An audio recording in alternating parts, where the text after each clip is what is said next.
Welcome to meeting news. నేను ప్రసాద్. తమిళనాడు రాజకీయాల్లో కొత్త విధానాలతోని తమిళనాడు రాజకీయాల్లో కొత్త ట్విస్ట్ మొదలైంది. మొన్న ఏదైతే తమిళనాడు ముఖ్యమంత్రిగా విజయ్ ప్రమాణ స్వీకారం చేసినప్పటి నుండి తమిళనాడు రాజకీయాల్లో కొత్త ట్విస్టులతో ఈ రోజు మొత్తం హాట్ గా చర్చలు జరుగుతా ఉన్నాయి. మొన్న అన్నమలై, నిన్న లతా రజనీకాంత్, ఈ రోజు రాఘవ లారెన్స్. ఈ రోజు వాళ్ళు రాజకీయ ఆలోచన విధానంలో కొత్త నిర్ణయాలు తీసుకోబోతున్నారు.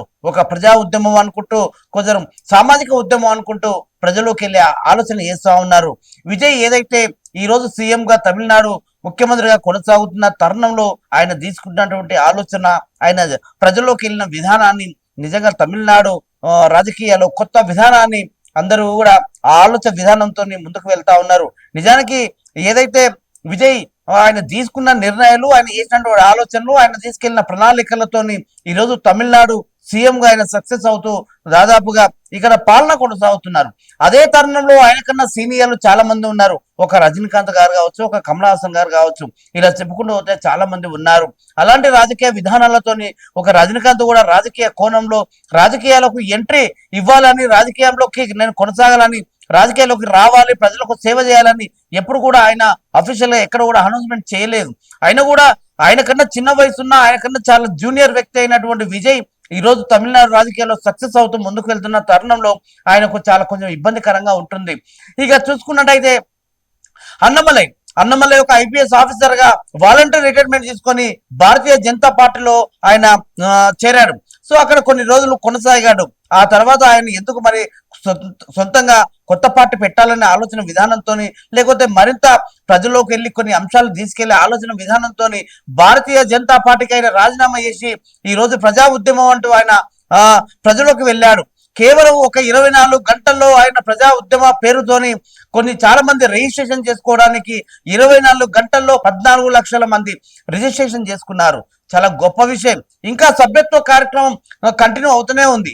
కేవలం 24 గంటల్లో 14 లక్షల మంది రిజిస్ట్రేషన్ చేసుకున్నారు అన్నమలైకి మద్దతుగా, సపోర్ట్ గా.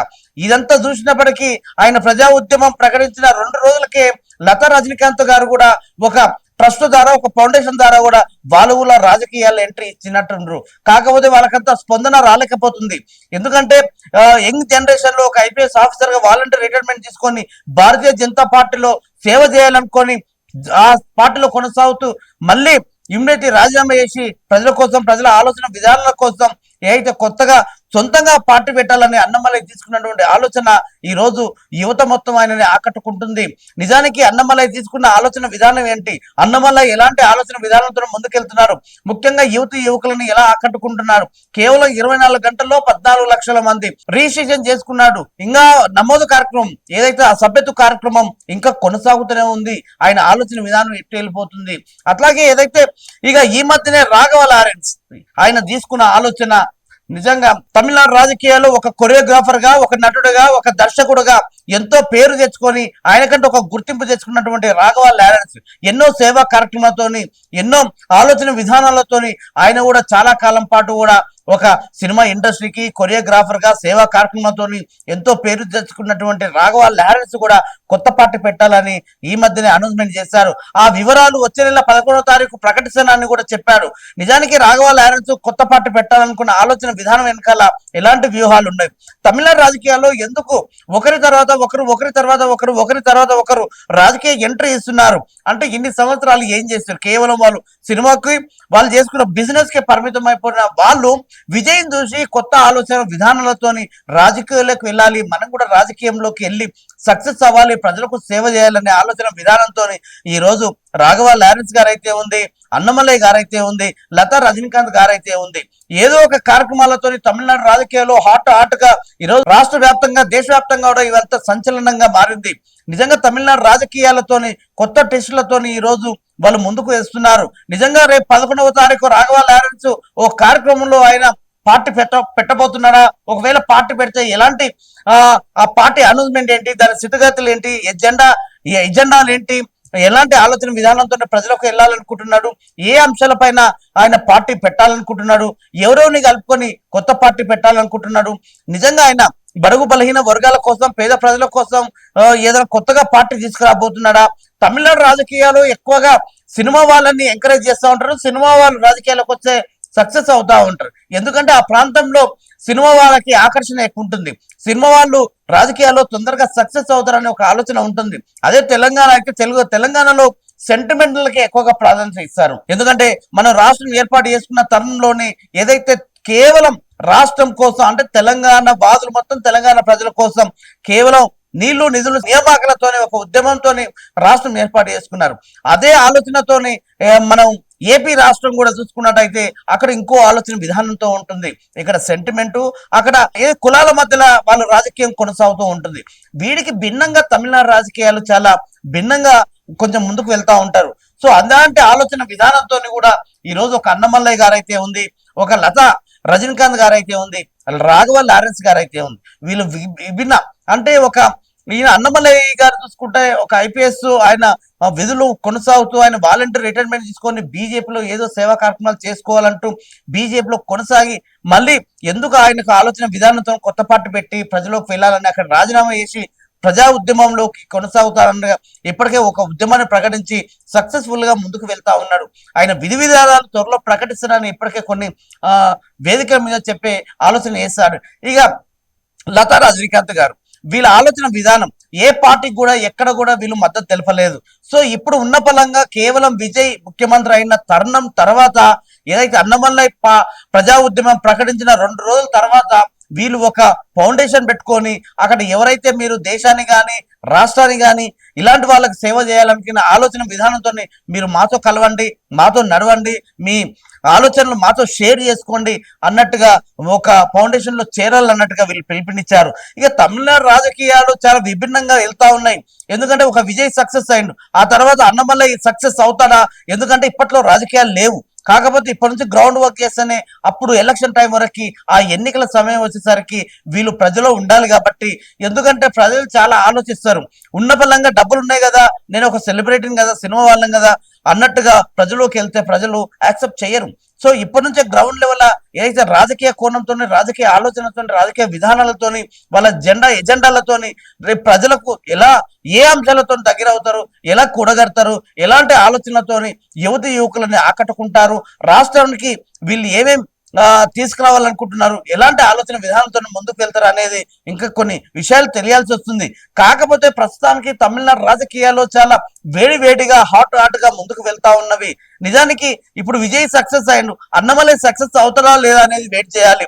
ఒక లతా రజనీకాంత్ గారు ఎప్పుడో వాళ్ళు రాజకీయం చేయాల్సింది, ఎప్పుడో రాజకీయ రంగ ప్రవేశం చేయాల్సింది, ఇంత సమయం వెయిట్ చేయాల్సిన అవసరం లేకుండా పోయింది. ఎందుకంటే ఒక అవకాశం ఉంటుండే. కానీ ఏదైతే మనకు మొన్న కొత్తగా నూతనంగా ఎన్నికైనటువంటి విజయ్ సినిమా నుంచి ఎంతో చిన్న వయసు నుంచి సినిమాలకు వెళ్ళి ఎంతో కష్టపడి అదే ఆలోచన విధానంతో కూడా రాజకీయాలు చేసుకుంటూ నిజంగా చాలా మధ్యతరగతి కుటుంబాలకి యువకులని ఆకట్టుకున్నాడు. ఆయన తీసుకొచ్చినటువంటి ఆలోచన విధానాలు, ఆయన భవిష్యత్తులో చేయబోయే ఆలోచనలు అనేది గ్రౌండ్ లెవెల్నే ఆయన చాలా వరకు సక్సెస్ అయ్యి ఈ రోజు దాదాపుగా 108 సీట్లతోని ఆయన కొంచెం వేరే పార్టీ మద్దతుతోని ఈ రోజు ముఖ్యమంత్రిగా పాలన కొనసాగిస్తున్నాడు. కానీ రజనీకాంత్, సూపర్ స్టార్ రజనీకాంత్ గారికి ఎంతో పేరుంది, ఎంతో అభిమానులు ఉన్నారు, ఎంతో మంది ఫ్యాన్స్ ఉన్నారు, ఎంతో మంది ఆయనకంటూ తెలుగు రాష్ట్రాలలో కాదు భారతదేశ వ్యాప్తంగా కూడా ఆయనకంటూ ప్రత్యేకమైన గౌరవం ఉంది. అలాంటి సూపర్ స్టార్ రజనీకాంత్ గారు ఇంత లేటుగా రాజకీయాల్లోకి రావడం అనేది చాలా చర్చనీయాంశంగా మారింది. నిజానికి ఆయన ఎప్పుడో రావాల్సింది, కనీసం వాళ్ళ భార్యను కూడా ఎప్పుడో నిలబడి ఆయన ఇండైరెక్ట్ గా మద్దతు ఇచ్చుకుంటూ సపోర్ట్ చేసుకుంటూ రాజకీయాలకు వచ్చినట్టయితే ఎప్పుడో సక్సెస్ అయ్యేవాళ్ళు. కాకపోతే ఇప్పుడున్న రాజకీయాలు ఆయన కన్నా చిన్న వయసున్న విజయ్ కూడా ఈరోజు సక్సెస్ అవుతూ తమిళనాడు ముఖ్యమంత్రిగా కొనసాగుతున్నాడు, పాలన అందిస్తున్నాడు, అందరినీ ఆకట్టుకుంటున్నాడు. వినూత్న రీతిలోని ఆయన చేస్తున్న ప్రయత్నాలు దేశవ్యాప్తంగా కూడా ఒక మోడల్ గా నిలిచింది. ఎందుకంటే ఆయన సీఎం ఖద్దర్ పాయింట్ వేసుకొని రాజకీయ నాయకుడిగా హుందాగా ఉండట్లేదు. ఒక ఐటీ కంపెనీ, సాఫ్ట్వేర్ కంపెనీకి సిఇఓగా ఎట్లా ఉంటాడో చైర్మన్ గా అట్లాగే వస్తున్నాడు సూటు బూట్లోని. ఆయన ఇంటికి వెళ్ళి క్యారేజ్ తెచ్చుకొని సీఎం చైర్లోనే సమయం వేస్ట్ కాకుండా అక్కడే తింటున్నాడు. ఇంకా కాన్వాయ్ కూడా అవసరం లేకుండా ఏదైతే మనకు భారతదేశ వ్యాప్తంగా నరేంద్ర మోడీ గారు ఇచ్చిన పిలుపు మేరకు పెట్రోల్ డీజిల్ ఆదా చేయాలనే ఆలోచన విధానంతో కూడా అందరికి దగ్గర అవుతున్నాడు. ఆయన చేసిన రివ్యూ కార్యక్రమాలు ఏదైతే అధికారులతో కానీ మంత్రులతో కానీ వారు చేసిన కొన్ని సమీక్ష సమావేశాలు కూడా ప్రజలు చూస్తుండాలి, మనం ఏం ఆలోచిస్తున్నాం అన్నట్టుగా ఆయన చెప్పే ప్రయత్నం చేస్తా ఉన్నాడు. ఇలాంటి విషయాలు ఆయన చాలా మందిని ఆకట్టుకునే విధంగానే ఉంటున్నాయి. అంటే ఒక సినిమా సంబంధించిన వ్యక్తి కాబట్టి అదే తరహాలోని ప్రజలకు దగ్గరే ఆలోచన చేస్తా ఉన్నాడు. నిజానికి విజయ్ తమిళనాడులో అందరికి దగ్గరవుతూ పాలనని ప్రజల వద్దకి తీసుకెళ్లే ప్రయత్నం చేస్తా ఉన్నాడు. వీళ్ళ ఆలోచన అన్నమల్లయ్య కూడా కొన్ని విషయాలు చెప్పే ప్రయత్నం చేస్తారు. ప్రజలని నాయకుల దగ్గరికి తీసుకెళ్లే ఆలోచన కాదు, రాజకీయాలే ప్రజల దగ్గరికి తీసుకురావాలనే ఆలోచన. నిజంగా ఒక ఐపీఎస్ ఆఫీసర్ గా ఆయన నిజంగా ఇలాంటి విషయాలు ప్రజలకు చెప్పి కొన్ని వినూత్న రీతిలోనే ఆయన ఇలాంటి విషయాలతోనే అందరినీ ఆకట్టుకునే ఆలోచన చేస్తున్నారు. నిజానికి ఏ నాయకుడైనా, ఏ రాజకీయ నాయకుడైనా, ఎలాంటి కార్యక్రమైనా, ఎలాంటి సమావేశమైనా, ఎలాంటి వేదికైనా, ఎందుకంటే ప్రజల్ని నాయకుల దగ్గరకు తీసుకెళ్లి కన్నువాలు కప్పించడమా, పార్టీలో చేర్పించడమా, కొన్ని విషయాలు అక్కడ నుంచి కలవడమా జరుగుతుంది. కానీ ఈయన ఏకంగా రాజకీయాలే ప్రజల వద్దకు తీసుకొచ్చి ఈ రాజకీయాల్లో డైరెక్టర్ వీళ్ళని ప్రజలని ఇన్వాల్వ్ చేసి వాళ్ళనే రాష్ట్ర స్థాయిలో ఉంచాలనే ఒక ఆలోచన విధానాన్ని, కొత్త మార్పు యువకులు కావచ్చు, ప్రజలు కావచ్చు, మధ్యతరగతి కుటుంబాలలో కావచ్చు, కొత్త ఆలోచన విధానాన్ని ఇంప్లిమెంటేషన్ చేయాలన్నదే నా ఆలోచన విధానం అన్నట్టుగా ఆయన ఇలా ప్రజా ఉద్యమానికి నాంది పలికాడు. కేవలం 24 గంటల్లో 14 లక్షల మంది రిజిస్ట్రేషన్ చేసుకున్నారు. ఇంకా నమోదు కార్యక్రమం, ఆ సభ్యత్వ కార్యక్రమం ఇంకా అది ముందుకు వెళ్తూనే ఉంది. దాదాపుగా ఆయన చూసుకున్నట్టయితే మరి ఆయన బ్రేకింగ్ అంటే ఈరోజు తమిళనాడులో రాష్ట్ర వ్యాప్తంగా కూడా అన్నమల్లయ్య ఎలాంటి అంశాలతో వెళ్తాడో, ఇంకేం బ్రేకింగ్ చేస్తాడో అనేది అందరూ కూడా ఉత్కంఠంగా ఎదురు చూస్తా ఉన్నారు. ఇక తమిళనాడు రాజకీయాలు మనకు ఏదైతే కొరియోగ్రాఫర్ గా, దర్శకుడుగా, నటుడుగా ఎన్నో సేవా కార్యక్రమాలతోని, ఎన్నో అవార్డులతోని ఈరోజు రాఘవ లారెన్స్ కూడా ఒక రేపు 11వ తారీఖు ప్రకటించబోతున్న కొత్త పార్టీ అనౌన్స్మెంట్ చేస్తాడా, ఆ పార్టీ విధి విధానాలు ఎలా ఉంటది, ఆయనకి ఎవరెవరు మద్దతు తెలుపుతున్నారు, ఎలాంటి అంశాలతో ప్రజలకు ఆకట్టుకుంటున్నాడు, ఎలాంటి అంశాలతో ప్రజల్లోకి వెళ్ళబోతున్నాడు, ఏ విషయాలతోని తమిళనాడు ప్రజలని ఆయన చెప్పబోతున్నాడు, అసలు ఆయన కలర్ ఏంటి, ఆయన ఎజెండా ఏంటి, ఆయన ఎలాంటి ఏ వాదులకు అంటే ఎలాంటి వర్గానికి దగ్గరే ఆలోచన చేస్తున్నాడు, ఇలాంటివి చాలా. ఎందుకంటే ఇప్పటికే రాఘవ లారెన్స్ సేవా కార్యక్రమాలతో ఎంతో మందికి ఆపరేషన్లు, ఎంతో మందికి విద్య కోసం ఆయన హెల్పింగ్, కొన్ని ఆశ్రమాలు కూడా ఆయన క్రియేట్ చేసుకొని ఆయన ఎంతో పేరు తెచ్చుకున్నాడు. రాఘవ లారెన్స్ అనేది కూడా ఏదో ఒక దేవుడు పేరు పెట్టుకొని ఆయనకి ఏదో ఒక ఇబ్బంది అయితే రాఘవ లారెన్స్ అని రాఘవేంద్ర స్వామి పేరు పెట్టుకొని ఇప్పటికీ ఆ దీక్షలు ఆయన అప్పుడప్పుడు అంటే చూస్తుంటాం. అలాంటి ఆలోచన విధానంతో మంచి మనసున్న వ్యక్తిగా, మంచి ఆలోచన విధానం ఉన్న వ్యక్తిగా, ఎక్కడ కూడా ఎప్పుడు కూడా ఏ కాంట్రవర్సీలో లేకుండా, ఎక్కడ కూడా ఇబ్బంది కలగకుండా, ఎవరిని ఇబ్బంది పెట్టకుండా మంచి పేరు తెచ్చుకున్నటువంటి రాఘవ లారెన్స్ ఇప్పుడు రాజకీయాల్లో సక్సెస్ అవుతాడా లేదా అనేది కూడా చాలా మంది ఉత్కంఠంగా ఎదురు చూస్తున్నారు. ఎందుకంటే ఈయన ఎక్కడ కూడా ఏ రాజకీయ నాయకుని కూడా ఏ వేదికల మీద, ఏ సమావేశాలు కూడా ఎక్కడ కూడా అడావిడి కానీ కనిపించడం లేదు ఇప్పటి వరకు అయితే. అలాంటి వ్యక్తి సడన్ గా రాజకీయ ఎంట్రీ చేస్తున్నాడు. రాజకీయ ఎంట్రీ ఇవ్వబోతున్న తరుణంలో ఈయన వెనకాల ఎవరుండి మెయింటైన్ చేస్తున్నారు, ఈయనకి ఎవరు సలహాలు ఇస్తున్నారు, ఈయన ఆలోచన విధానం ఎలా ఉంది, ఏ వర్గానికి దగ్గర ఆలోచన చేస్తున్నారు, ముఖ్యంగా యువకులని. ఎందుకంటే ఇప్పుడు రాజకీయాల్లో ముఖ్యంగా యువకులు ఎవరినైతే వాళ్ళ ఆలోచనకు దగ్గరగా ఉంటారో అలాంటి నాయకుడిని గెలిపించుకొని వాళ్ళు అసెంబ్లీకి పంపించే ఆలోచన చేస్తున్నారు. నిజానికి రాజకీయాల్లోకి రావాలంటే ఒక ఆలోచన విధానం ఉండాలి, ఒక ఆలోచన ఉండాలి, వాళ్ళకు ఒక గోల్ ఉండాలి, ఒక విధి విధానాలు ఉండాలి. కేవలం డబ్బులు ఉన్నాయి కదా, డబ్బులు ఖర్చు చేస్తే మన పదవులు వస్తాయి, మనం అసెంబ్లీలో కూర్చోవచ్చు, రాష్ట్రాన్ని ఏలొచ్చు అనే ఆలోచన విధానాన్ని పక్కన పెట్టాలి. ఏదైతే సామాజిక స్పృహ ఉండాలి, సామాజిక సేవా తత్వం ఉండాలి, సామాజిక ఆలోచన విధానం ఉండాలి, సమాజంలో జరుగుతున్న ప్రతి అంశం మీద అవగాహన ఉండాలి. సమాజంలో ఉన్న మేధావులు, కర్షకులు చాలా మంది మనని గుర్తిస్తుంటారు, అబ్జర్వేషన్ చేస్తూ ఉంటారు. అలాంటి ప్రజలకు దగ్గరే ఆలోచన విధానాలతో వెళ్తేనే రాజకీయ నాయకుడికి సక్సెస్ అవుతుంది. కానీ చాలా మంది పార్ట్ టైం రాజకీయాలు చేస్తున్నారు. కానీ పార్ట్ టైం రాజకీయాలు చేసిన వాడికి అంతవరకే ఉంటుంది గుర్తింపు. కానీ ఫుల్ టైం దాదాపుగా ప్రజల్లో ఉండి ప్రజల అవసరాల కోసం, ప్రజల సంక్షేమం కోసం, ప్రజలని చూసుకుంటూ ప్రజల కోసం శ్రమించి ప్రజల అవసరాలని, రాష్ట్రాన్ని కానీ ప్రభుత్వాన్ని ప్రశ్నించేవాడే రాజకీయ నాయకుడు. అలాంటి నాయకులని ఈ రాష్ట్రంలో ఉన్న ప్రజలు ఏ రాష్ట్రమైనా సరే అలాంటి నాయకులను గుర్తిస్తారు, అలాంటి నాయకులను ఎన్నుకుంటారు, అలాంటి నాయకుల్ని అసెంబ్లీకి పంపిస్తారు, అలాంటి నాయకులకే పట్టం కడతారు అనేది ఒక అంశం. ఏదైనా సినిమా ఆలోచన అంటే తమిళనాడులో ఎక్కువ సినిమా ప్రభావం ఉంటుంది. ఆ సినిమా ప్రభావం వల్ల కూడా వాళ్ళ సొంతంగా వాళ్ళు ఏం చేస్తున్నారు, ప్రజలకి ఎలాంటి ఆలోచన ఉంటుంది, వాళ్ళకి ఏమైనా సేవా కార్యక్రమాలు చేస్తున్నారా, ప్రజలు ఎలా వీళ్ళు రేపు రాజకీయం పట్టం కడితే ఎలా చూసుకుంటారు, ఏ విధానంతో మాకు దగ్గర అవుతారు అనే ఆలోచనతో ఉంది. మొత్తానికి తమిళనాడు రాజకీయాలు ఉత్కంఠంగా ఎదురు చూస్తున్న ఏదైతే మొన్న అన్నమల్లై, నిన్న లతా, రజనీకాంత్ గారు, ఈ రోజు రాఘవ లారెన్స్ గారు కొత్త పార్టీ పెట్టబోతున్నాం, ఇప్పటికే ప్రజా ఉద్యమాలు కొనసాగిస్తున్నాం, ఆ ఉద్యమంలో ఇప్పటికీ దాదాపు చాలా మంది సభ్యత్వం చేసుకుంటున్న తరుణంలో వీళ్ళు ఎవరు సక్సెస్ అవుతారు, ఎవరు ముందుకు వెళ్తారు, ఎవరు రాజకీయంగా అసెంబ్లీకి వెళ్తారు, ఇంకా ఎన్నికలకు సమయం ఉంది, తమిళనాడు ప్రజలు ఎవరికి పట్టం కడతారో చూడాలి. మరో అంశంతో మీ ముందుకు వస్తాను. చూస్తూనే ఉండండి మీటింగ్ న్యూస్. నేను మీ ప్రసాద్.